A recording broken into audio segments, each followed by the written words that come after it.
আসসালামু আলাইকুম, কেমন আছেন? আশা করি সবাই অনেক ভালো আছেন। তো অনেকে আসলে জানতে চান যে ভাই সৌদি আরবে এখন গরম কেমন, তাপমাত্রা আসলে কেমন বর্তমান।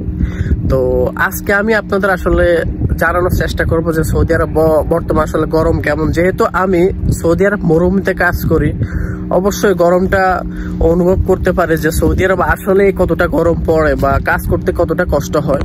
বর্তমানে বা এখন সৌদি আরবে যে গরম পড়ে ওটা আগের তুলনায় অনেক কম। রাতে এখন অনেক ঠান্ডা পড়ে, আর মরুভূমিতে যেটা হয় রাতের বেলা অনেক ঠান্ডা, এই দিনের বেলা আসলে মোটামুটি অনেক গরম।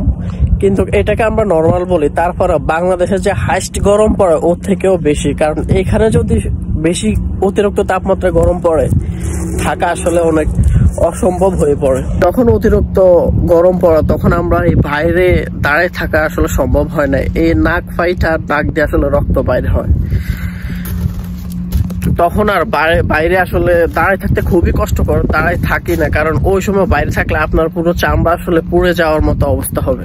রুমে থাকতে গেলে আপনার প্রত্যেকটা মুহূর্তে লড়াই করতে হবে। শীতের সময় শীত বেশি, গরমের সময় তা আসলে কথাই নেই, অতিরিক্ত মাত্রায় গরম। যারা সৌদি আরবে থাকেন অবশ্যই বুঝেন।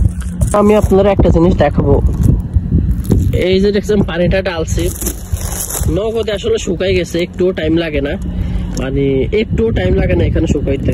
তো এখানে এখন মোটামুটি আপনার 35 থেকে 40 তাপমাত্রা এখনো মোটামুটি পড়ে, যেটা বাংলাদেশে আসলে হাইস্ট তাপমাত্রা মাঝে মাঝেই ওঠে। এখনো অনেক গরম, কিন্তু এই আগের তুলনায় অনেক কম। এখানে হাইস্ট তাপমাত্রা ওঠে তখন ভাই 45 থেকে 50, আর ওই সময় বাইরে থাকাটাই আসলে পুরো অসম্ভব হয়ে পড়ে।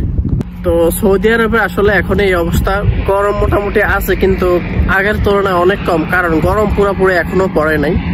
তো সবাই অবশ্যই আমার ভিডিওটা দেখবেন, ভালো থাকবেন, সুস্থ থাকবেন। আজকের জন্য এখানেই শেষ, আল্লাহ হাফেজ।